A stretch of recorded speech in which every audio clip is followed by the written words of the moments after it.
Okay, so, hi everybody. This is my Feed the Beast Quarry machine, RedPower 2 based.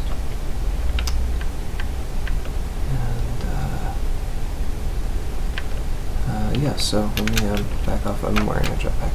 Let me back off and show you the overall structure. So there's a platform there to the right, and on the left hand is the actual borer arm. That's a chunk loader. That's just so that it keeps boring when I'm out of sight. And everything on the boring, all of the frames on the tube of the boring arm are redstone tube frames for both signaling and for shoving things into the chests, of which there are currently 4. We'll probably need more later. That's a switch so that I can turn things off when I add new borers, because sometimes the borers come in sideways and eat the other borers, and that's really annoying. It's a timer set to very fast, as you can see. Yeah, less than half a second. Because I want this to cycle faster than the arm is raised and lowered, and the breakers. Yeah, I want the breakers to go faster. And this is just converting between the timer and the redstone tube frames, and then along the outside we've got covers everywhere and a bunch of breakers. So that's the arm. And it's connected to the rest of the machine by these, which are regular frames, which are rolled and unrolled by the system here, which I'm going to show you.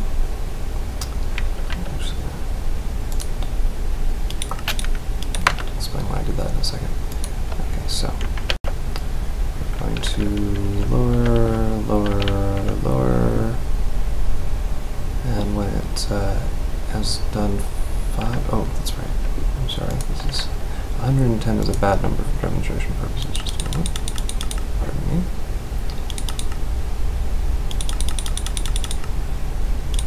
I just want to show you guys what it looks like. So,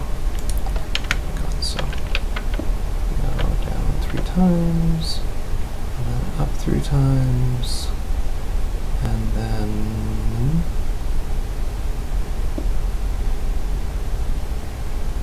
the whole thing shifts to the left.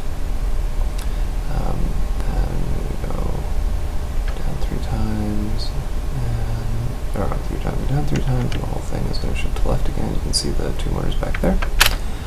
This actually leads to a very important and interesting issue. Just a second, I want to reel these frames back in. So we're going to set this to keep num, and we're going to make sure that we're on the block breaker side, and yeah. It doesn't matter the number can actually be as large as you want, because this is going to stop as soon as the chest there impacts the underside of the main thing. So let me talk about sort of general usage here, and then I will show you how it's actually built in detail. So this there's only one timer in the entire system that turns on and off the timer. The timer is set to 2 seconds because I want it to take longer for the timer to activate than the motors to go, for reasons I will explain shortly. Okay, we're back and it's daytime. Let's see. Okay, so this controls the counter, or the timer rather. There's only one timer in the entire system, and this counter here controls how far up and down the arm will go. So currently it's set to go down 3, and then it'll just repeat and go back up 3. Every time it cycles, it'll change direction. This toggle switch here controls the direction. If it's pointing, if the side with the light is the side with the breaker, then it's going up. It's breaking blocks and pulling them upwards. If the side with the light is the side with the deployer, then it's pushing blocks out and pushing them downwards. This switch here is used to reset the counter. Yes, I had my OR gate backwards. Okay, so this switch will reset the counter on the counter here,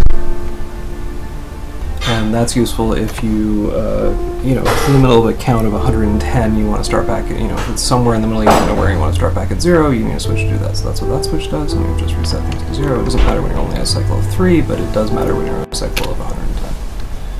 Oops, fell off the platform. This guy is used to manually operate the frame motors. So this is particularly useful when you want to change direction, because you can get access to both motors that way. And now we're going to the right. Oh yes, that's right. Can't actually do it that way, because this guy will go in the wrong direction. Yeah. But you can, if you do it properly, you can get access to the underneath motor that way, and then switch them. Sorry about that, I did not do it properly.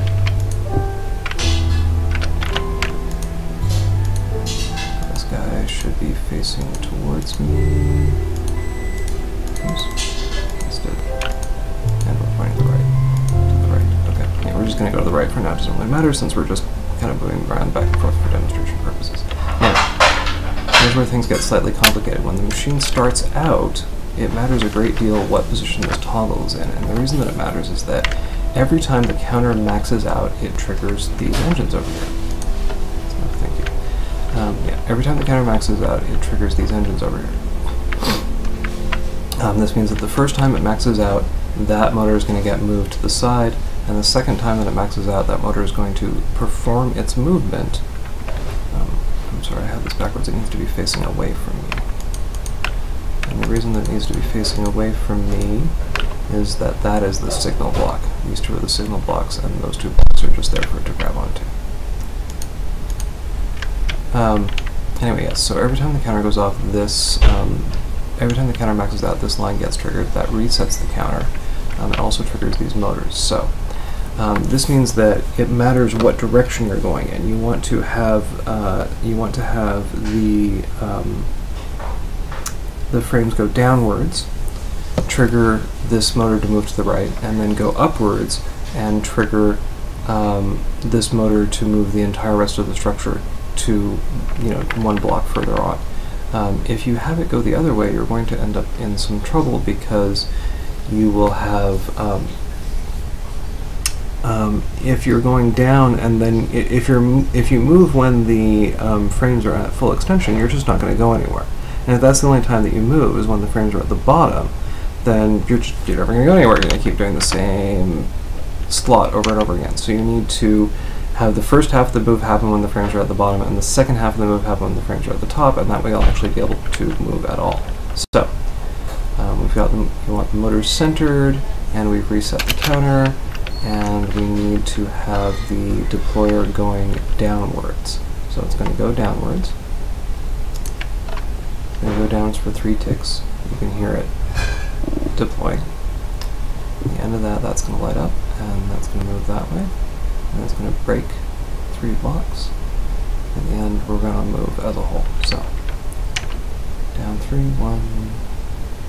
And sometimes the timing gets a little weird here, where I will move before the last deploy, or yeah, no, that's not really a big deal.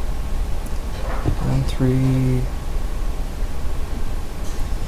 and then up 3, and then move. Fantastic. Okay, so let's stop that. So I've only showed you what levers are for. Let me show you the general layout. So that is our breaker. The breaker has redstone tubes that go around all the way around here and feed into the side of the deployer. This way we don't ever lose the frames, which were quite expensive. That's the control circuit that feeds the deployer, or that's the rather the wire that connects to the deployer, and that's the wire that connects to the breaker. These obviously are oh, I think I lost the connection. Yeah, I lost the connection between between these two panels. Not actually sure what I'm going to do about that. Oh well, I'll figure it out later. It's not that important. We've got, the point is, we've got one solar panel. It's on top of the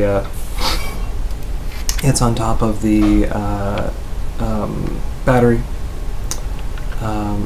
and so that's going to keep the battery going. That's the breaker that pushes down. It is hooked, as you can see, it is hooked into the same signal as the deployer. That is the motor that pushes up, and as you can see, it is hooked into the same signal as the breaker. It doesn't seem to matter very much whether it gets moved or broken first. Back here we have this slightly complex arrangement, which I'm sure could have been done with a few less frames, but I didn't really care. So we have this line here, which is what signals the movement of the entire control platform. That's the, as I said before, that's the signal blocks for the control platform movement motors, and that's the blocks that it grabs onto. That's the top motor. It's a standard interim drive. Underneath there's the bottom motor, and there's the battery. Currently, the battery is not connected to any kind of renewable power source, and that's deliberate. I don't really want to strip mine the entire world. I would like to have a certain amount of control over just how much mining it does, and I do that by having control over the battery level in the battery box. Okay, so let's talk about the actual circuitry. So at the center of everything is this timer. The timer is currently set on 2 seconds. What we've got here is a system that does something n times, wherein is the setting of the counter, so does something counter times, and then does something else counter times. So the timer drives the counter goes however many times it goes. When it maxes out, it signals this line that moves the motors for the main. I'm going to come back after the sun is up. Okay, and we're back. So the counter goes off every 2 seconds. The timer goes off every 2 seconds. That increments the counter. When the counter reaches its max value, this line is signaled. That does two things. First of all, it advances these motors one step in their two-step inchworm cycle, and secondly, it resets the counter. It goes back into the negative as long as you've got the negative of the counter set to the same value. Sorry, so so as long as you've got the decrement set to more than the equal to or greater than the maximum count, that will reset the counter back to 0. So the point is that every counter, maximum count times, this line gets activated. Now, when this line resets, it sets back to 0, and that means that the negative line gets activated. Whoops, sorry about that. Because the negative line gets activated when it gets to 0. That means that every counter events, this line also gets activated. This is a null cell. It lets you cross over wires. This line goes through here, and it activates the toggle switch. And the toggle switch is what controls what's happening in the current round. This is an AND gate. It is fed from the counter, and this is another AND gate that is also fed from the counter. So